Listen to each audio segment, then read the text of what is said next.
Fubar, Hey, buddy. how are you, man? Hey there. Great to Head be da- here. head How head are you down, guys writing doing? code. Are you heads down writing code all day? I am, but Yeah, good to pop out every now and then. yeah, absolutely. Thanks for coming on, man. So tell everybody kind of what you're up to, and what's going on with what you're doing and why you're on building Forte on Canto, and tell us what all that is. Totally. So I have an experimental mindset. Try to find where people are running interesting new mechanisms and new protocols and new designs, Right, and then looking and seeing what else can fit into there. So Canto is a new EVM Evmos based blockchain on Cosmos, which means right, that you get the IBC advantages and communication advantages of Cosmos, but also the traditional familiarity of writing smart contracts for the EVM rather than having to learn Go, Rust, whatnot, which are very high on the priority list, but also have higher attack surfaces because people haven't refined the tool chain and tool stack and auditing expertise there yet. right. So the CANTO experiment is what happens if you subsidize a couple of DeFi protocols at the L1 protocol layer. So you have a public goods DEX and a public goods stablecoin and public goods lending market that hopefully reduces a bit of fragmentation there. Right. That I have, yeah, on the DEX, you have zero swap fees, for example, and LPs are subsidized with liquidity mining emissions compared to normal, where there are non-zero swap fees, and that ideally compensates people for the impermanent loss they undergo. But then notice that there was a bit of a gap in the market. If you weren't one of the 5, 6, 7 whitelisted LP pairs, then you'd be getting no emissions and also zero LP fees. So you're Right. just exposing yourself to price moving against you and being dumb money in the order book. So whip this together. It's a subset of a larger project I've been working on, but Nice. saw the opportunity to really fill a lot of clamoring customer needs immediately. So it's a non-zero fee DEX that works on longer tail pairs. The most popular one right now is CANTO Inu, which seems to have taken by storm. But it's a better deal for the LPs because they're able to earn yield on their LPing if price whiplashes back and forth. Awesome. Awesome. So essentially what you're trying to do is fill a hole in the Canto ecosystem with Forte. So you're setting up the LPs now, and then this will have the ability to swap and operate as a DEX. I don't think you've launched that functionality yet, right? Exactly. So it is already hooked into the Slingshot aggregator front end. So Okay. LPs are already earning money, but yes, we are Good. also working on a custom swaps front end to help people who don't want to use the DEX in that piece. It's just been a Very matter of nice. making sure the LP management is robust and beautiful first. Cool. And in terms of you mentioned that this is a subset of something else you're working on. Is that something, does that mean that you're going to deploy further functionality on Canto, or are you just going to see how it goes first with Forte and then take it from there? So the Forte code is largely immutable. That's a design focus I try to put heavy emphasis on, is it can Good. live beyond me and you can't have operational mistakes or malicious admins or anything like that. So it's quite possible that we could take further functionality and expand to new contracts. But these primitives should stand alone, no matter what Yeah. me or anyone else does. Cool. And I mean, do you have the itch to continue to try to deploy more here? Is that kind of where you are? I guess my question is, I think we were both kind of attracted to Canto for for similar reasons. We both like experimentation. We think it expands and grows things. I personally really liked the ethos of this, free public infrastructure, making it, less rent seeking of the users, and providing something that was pretty powerful and that people could adapt to and use and grow from the beginning.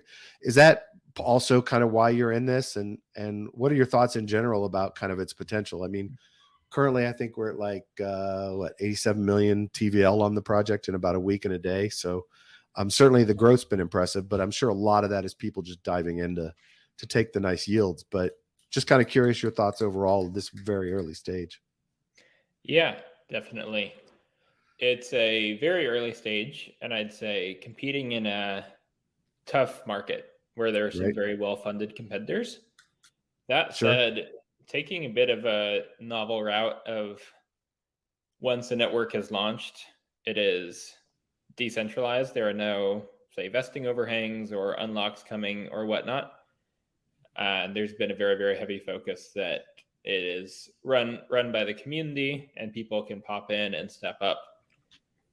So I'm very interested in the novel protocol mechanics of subsidizing free public infrastructure. I think it's a hard problem because you're simultaneously working on the L1 mechanics, but also the DeFi mechanics. You're launching 3-4 apps at once and trying to do a good job of what does it look like to be credibly neutral? What does credibly neutral mean? So it's trying to solve a lot of hard problems, and not to say there aren't growing pains, of course, but I'm very curious to see what that process looks like. Yeah. And look, I can't imagine. I mean, from my discussions with the founders that I've talked to and looking at the team members, they all it looks like a very strong team. But you're right, that's a lot to manage. Not only deploying protocols, but deploying an L1 and managing it at the same time. So, and I spoke to Scott on Monday, and I think they were just thankful that they didn't have to shut anything down yet. So. Yeah, definitely. Gotta be nerve-wracking for sure.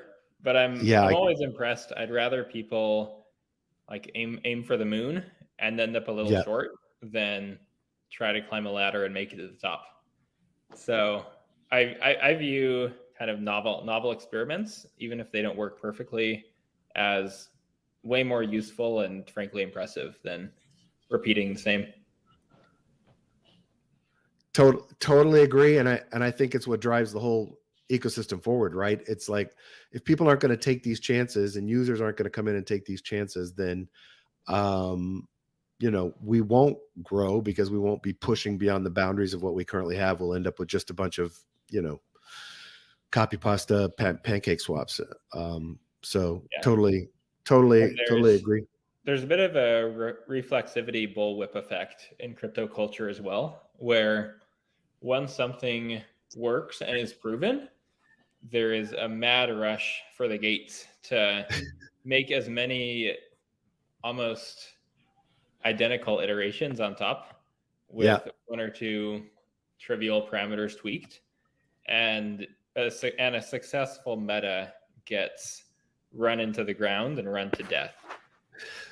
And so people get tired of what was a good thing that got taken to extremes. They say this is overblown, this is overdone, we don't need it all. Yeah. When really this was a good thing. It wasn't gonna solve world hunger, but it's also still a good thing. And then on the other end of that bullwhip spectrum, you have the extreme disillusionment, where people say, we have the status quo, it works for my purposes. There are a couple of broken edge cases, but it's good enough. Stop trying to change it. Stop experimenting. And then so like the disdain for new stuff quickly turns into an excessive love of this new tool. And you switch from this one end of the spectrum to the other very, very quickly without spending much time in the middle. Right. So yeah, I try to remain moderated on both ends. Things are not as good as people make them seem, but they're also far better than the pessimists think. True. True. I tend to hit the extremes, but I have been trying to let everyone know that this is definitely an experiment, right? I mean, that's what makes me most excited about it, because I am a huge advocate for continuing to just try to push and break and move things forward. So from my perspective, something like this is so novel. And I think the timing on this was good, because I think everyone was kind of in the doldrums of this market, and kind of freaking out about everything else that was going on. So something fresh and new and exciting with, high APR, APYs, uh, is going to attract attention, in the middle of all the other crap that's going on. So, I and I think that's a good thing to boost it up. I think it'll also mean some letdown from it eventually as well. But I'm excited to see where it goes. It's fun to play with. Yeah, same. And I don't really subscribe to the keep your products until we're back in a bull market and then launch them all Right. philosophy. That thinking has never quite made sense to me. Right. Yes, when there's a wealth effect, people are willing to go a little bit further out on the risk curve. But compared to that, timing is time, not timing, but time is everything to get users and experiment and get out and improve the product. And so even if there's slightly better sentiment surrounding a launch 3-6 months from now, it doesn't make any sense to delay, because 3-6 months from now, you got your butt kicked by somebody who had a little more courage and was willing to step out there. And take it now. Yeah, I got to tell you, the projects that I've talked to over the last 2 months, 3 months, that have just said, "Hey, we're just launching. We're ready. We got it. We're going." I have found, most of them to be well thought out, really cool concepts, or great experiments that I want to play and take part in. So, and I think they're smart to do it, when there may be a little less interest, so that people can be thoughtful about it and not be quite so insane or crazed about hopping in. So, Oh yeah, Well, absolutely. yeah. Joe. Also, look, when people are, like you said, when it's kind of like the doldrums of the season, so to speak, then the hardcore people are still here. So they're going to look at the ideas, because the ideas are going to be served up almost in isolation versus a whole basket of 30 things, and then trying to figure out what's the best of 30. You can dig into one thing and be like, oh, this is really cool. I can use part of this here, or I can do this, or I can use this, or this makes me think of this other problem differently. You do get a lot more intellectual buy-in in this type of season, I think. Yeah, I think you're absolutely right, Joe. I do. I'm finding that, and I've been thoroughly impressed with the gathering community and Discord around this project. I think CANTO is a little more crazy. I mean, Telegram with CANTO right now is actually a little crazier. And normally I'm one that sticks to Telegram as much as possible, but I've been really impressed with the CANTO Discord in terms of people helping each other out, people trying to get everybody on board. Bridging is a little clunky right now, all that good stuff. So. Anyway, did you have any other thoughts about kind of what you're seeing happening in there? I mean, we already had our first NFT rug. I think that was for like $4,000. So, we've established legitimacy with that. Yeah, ironically, I've been so heads down on the tech side. I think I missed the CANTO long necks, and what was it? The CANTOs. The CANTOs are my favorite. I think I've got mixed feelings there. First honorary where I felt like the honorable thing to do might be to decline. Oh, dude, you got to go with it. It's great marketing for the protocol. It's so bad, it's good. That's what I love about it. Let me see if I can find yours. Yeah, I mean this is my first time, I think, being around at Genesis-ish. Yeah. So I don't have a ton of other data points to compare to. I have a bit of a Bayesian prior that things are empty, and they're empty because by definition that's how things start. Yeah. And then stuff gets filled in along the way. So I'm very curious to see how that evolves as well and plays out. You kind of need the core primitives in place first, and then people can start building interesting second order things on top. Yeah. For example, you can't have an NFT marketplace before there are NFTs, and you can't have a DEX aggregator before there are DEXs, and you can't have yield aggregator before there are yields. So no. Yep, that's it. That's Fubar's CANTO. So Yeah.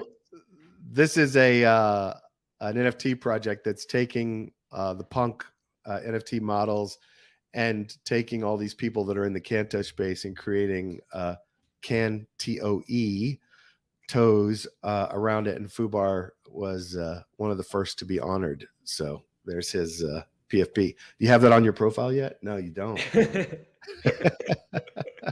That would be something else. Watch the follower count drop to 0 or to 1 million, just with a different. I was going to say, I think target people are going to market. be into it. I just, for me, being a lover Yeah. of dad jokes, I just love the name. So from my perspective, it's a hilarious dad joke.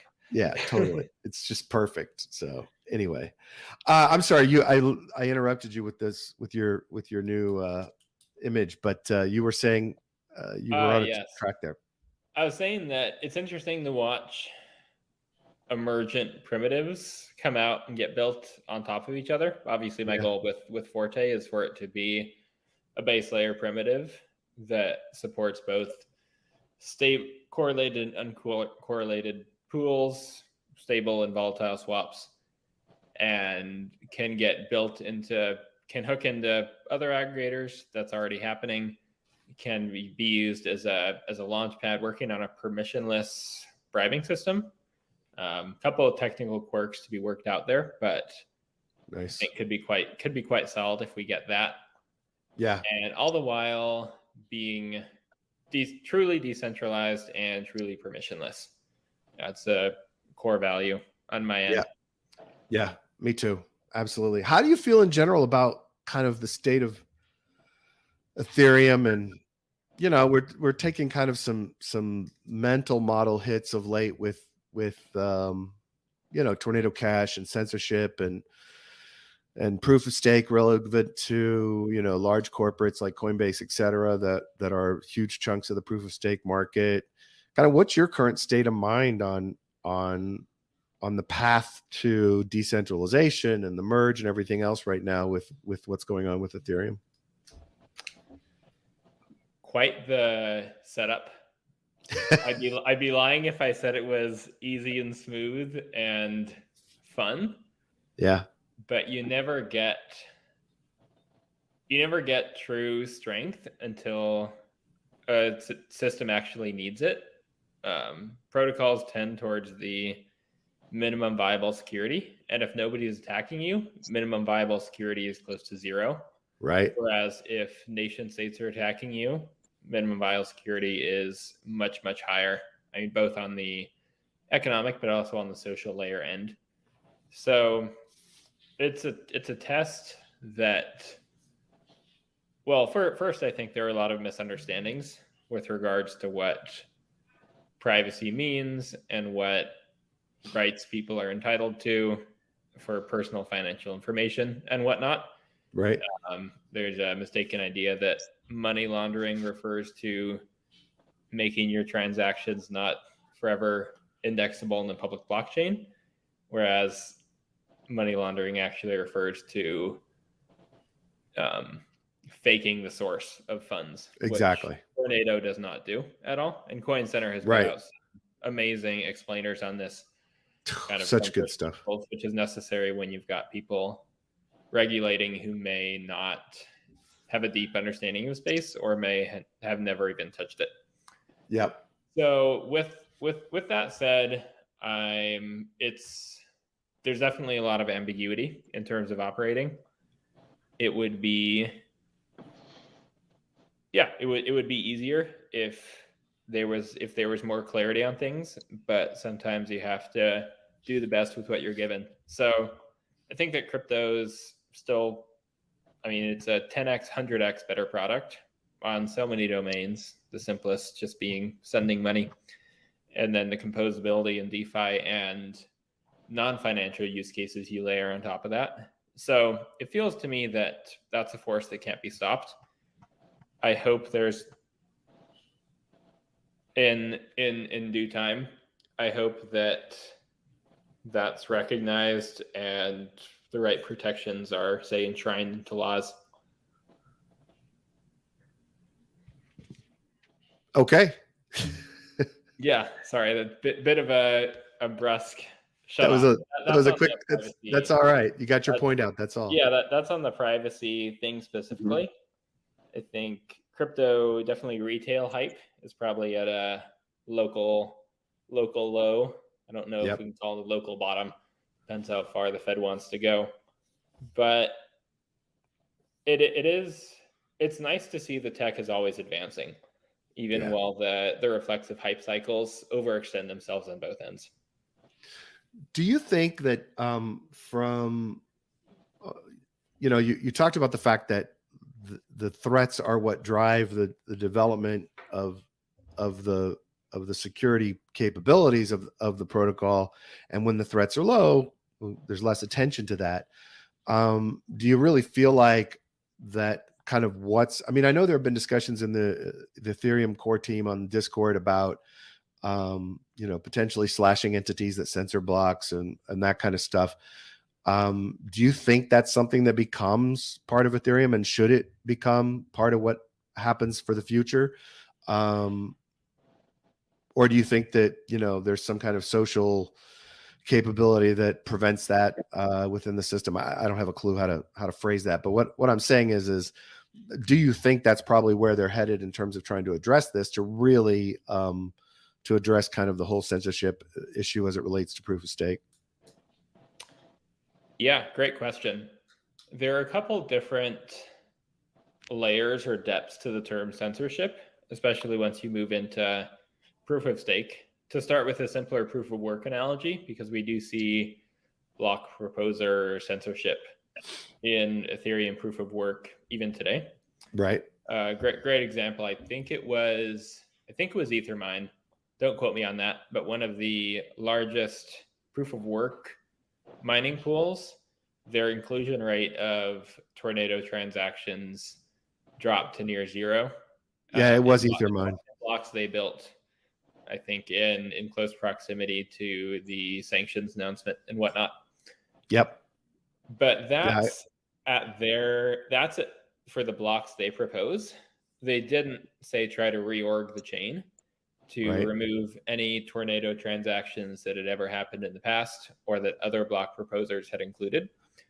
Because frankly, we live in a global world where two countries' laws may be in conflict with each other. And so it's literally impossible to comply globally with everyone everywhere at one time. Country A says country B is a criminal, and country B says country A is a criminal. You have your contradiction there. So I guess the softer my block censorship can be supported in proof of work and proof of stake just fine. Block proposers are free to include what they want and order what they want, and they get paid accordingly. If they include the highest paying transactions, they make more money. If they make an empty block or include low paying transactions, they make less money. So there's an incentive there, but it's not destabilizing or even censorship at a blockchain level, because then as long as you have a robust block proposer set, anybody can come in and take the high paying transactions a block or two or three later. What is dangerous is the coordinated reorg 51% attack, and that's the group censorship, where you say, not only am I going to not include any bad transactions or in my block, but I'm also going to try to reorg or pretend I didn't see any blocks containing transactions I don't like. And so in a proof of work context, that looks like no longer following the longest chain rule. It means follow it back to wherever my friends are, and then go from there. And that's a 51% attack. Right. In proof of stake, it's a little more complex, because while there is one block proposer and builder, everybody attests or signs a message saying that they saw that block. So one person builds the block, and then thousands of others come in and say, I see that you made this block. And there's a little more activity that's not just choosing who to build on top of, but also being honest in what you saw. So I'll pause there, but the technical pieces. But that's a great explanation. And I think it helps people kind of understand the whole ramifications of it. Would you personally like to see us kind of, well, I mean, we have to be concerned about somebody acting maliciously with a 51% attack, but they have to obviously get to that point. Do you see this as something that you think is something that needs to be addressed in the shorter term? Or do you think this is something that evolves over time and they have too much going on right now to even mess with it? It's a great question. There are multiple factors at play here. One is that, first, censorship is not mandated, even in the US. Right. Block proposers play a role very similar to Swift. Swift also does not censor any transactions. It's the role of the sender and receiver. Slashing is something that's very misunderstood. There's I think people misunderstand that it's automatic in a lot of cases. So this isn't something that, if say 10% of validators go out and misbehave and try to do their own thing, this isn't a case where you would need a hard fork. It would just happen that they failed to attest to the right blocks or they double signed. And so with the code running as is, it would punish them for that. The only time coordination is needed when you have a greater than 33, 50, 67%, slightly different ways it plays out based on those thresholds. But what proof of stake offers is that you can do a one-time hard fork, or I guess you'd call it a user-activated soft fork, where validators agree to not honor the, say, censoring validators or vice versa. And by coordinating, you can slash their stake out of existence. But I don't quite know if things are at that point yet. Certainly crypto sentiment can turn to the point where Brian Armstrong is forced to let his customers lose customer funds or to censor. But it doesn't seem like we're at that point yet. So yeah, and I think the reason this discussion's happening is because of so many, well, I shouldn't say so many, because of the protocols that actually went beyond everything that was in the OFAC in terms of, like, censoring users or wallets on their chain via the UI, on their protocol, I should say, via the UI, not obviously via the smart contracts, to block people that had any relationship to doing transactions on Tornado Cash. And I think that's why it's kind of like coming up as in discussion is kind of those extreme or overreach actions beyond kind of what even the sanctions were asking for, made everybody kind of freak out and say, well, wait a minute, if they can do this, what else can people do? So I agree with you. I don't think we're there yet, but I think that I certainly want to see people thinking about it, right? And starting to think about all the kind of parameters and possibilities that could happen, if need be. Absolutely. And the introduction of real world assets like stablecoins, but we'll see others, or like custodial stablecoins, USDC, Tether. I know makers doing some experiments with climate bonds per se, and everybody wants to put houses on the blockchain. Right. And I'm sure somebody will. So those real world asset ties make it a more complex system because you can't just fork away the house. The house is still there. Somebody owns it. Right. And whoever has the legally enforceable right to the house gets to decide what fork that lives on. So that's Makes sense. another factor into the mix that makes it tougher to fork Ethereum per se. Not impossible, but Makes it a lot messier, replication. as the POW guys are going to learn. Is there what are you excited about in the space right now? Are there projects you're playing with besides CANTO and building on that you think have some really cool things going on, or that you've seen lately? Yeah. Coolest thing lately, this is completely non-monetary, but Paradigm had a capture the flag challenge where Really? they put out essentially a bunch of challenges for Solidity and Solana and Cairo devs to come in and say, hey, we spun up this somewhat opaque blockchain fork.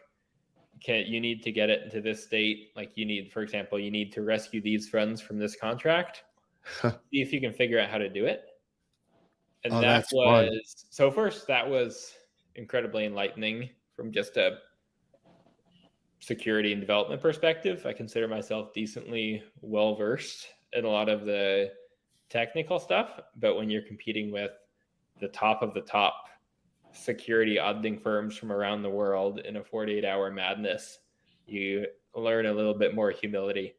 Yeah. So that was wonderful. But the most fun thing from there was probably this, I don't want to call it play to earn because there was no earning. It was just clout. But NASCAR on the blockchain, where people could code up arbitrary strategies for their race car and run have it race hundreds of simulations in real time against others. So that got me a lot more excited about crypto gaming again, because there's so many factors that both the automation but also the hand tuning brings into the arena that make it fascinating to play around with, and also the hyper competitiveness. I think everybody's gotta have a little chip on their shoulder and want to win. So I'm pretty reinvigorated about the crypto gaming space. I don't know if I want to call it the play to earn space yet, but just the mechanics of how everything interlocks. NFTs, DeFi, and gaming are really not separate industries. They're just different verticals we're still learning how to intertwine. Absolutely. No, that's very cool.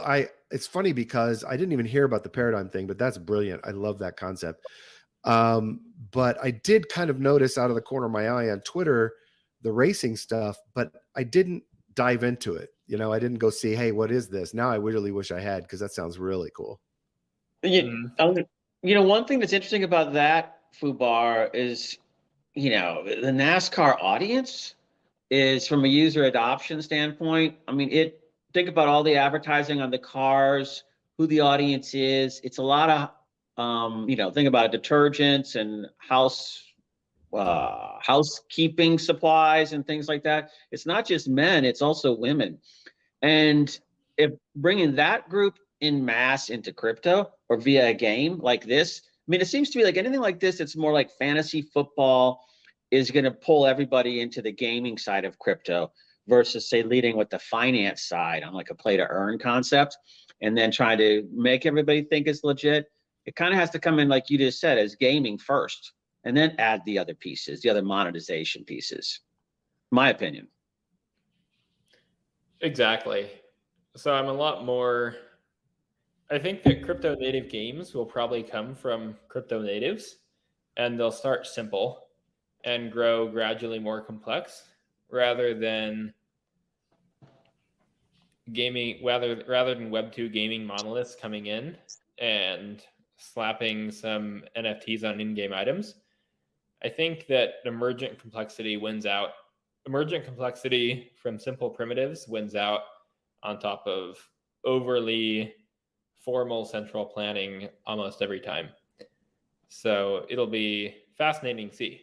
And I'm realizing now NASCAR is a terrible example because they are explicitly rejecting the younger generation, and Formula One's taking up the torch now. Oh, yeah.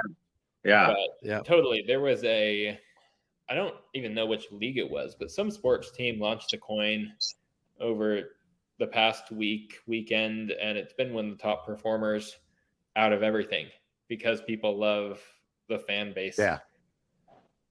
So Yeah, you know, a Absolutely. few months ago, I was at a Bloomberg conference and I was chatting with the guy who heads the ultimate owner of the Formula One, and all their monetization and media strategies are doing.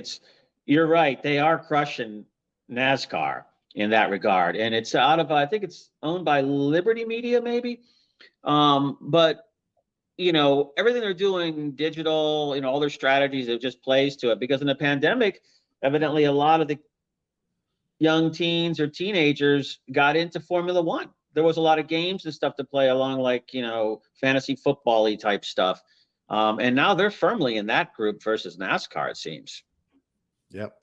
Hey, listen, guys, got to wrap it up. Fubar, thanks so much for coming on, man. And sorry for the confusion on the time, getting you the wrong time, but I appreciate you coming, and would love to have you back on frequently. Everybody that wants to check out what he's working on, check out forteswap.xyz. I'll post the links in the show notes as well as the links to CANTO. But dude, thanks so much. And I look forward to seeing how things progress with that project, and really, really appreciate your insights. Thanks for having me. It's been great to talk. Yeah. Thanks, Yeah, Bar. man. Thank you. Thank you, everybody, for listening and watching. Thank you, Eamon, Sean, for participating and joining the discussion today. We love you guys. We appreciate you. Please rate and review us on Apple Podcasts. Please, if you have any ideas, thoughts, or suggestions or feedback, B05 Crypto on Telegram or Twitter. And don't forget to hit the subscribe bell on YouTube. Joe, have a great day. Yeah, you too. Before you kill it, you know, I think the big takeaway is that the gaming has to come from real world gaming to really get the user uptake, I think, in the versus the play to earn. Definitely, in my in those opinion. I think examples. that feeds right into metaverse discussions. It feeds right into all the real world versus, you know, meta different ones that we're always talking about. So great pull today, Brad. Love it when Fubar comes on. Dude, he's just brilliant. And I love his insights. He's so calm and measured. Yeah. So much more calm and measured than me. So love it. All right, folks, have a great day. Yeah. Joe, I got to run.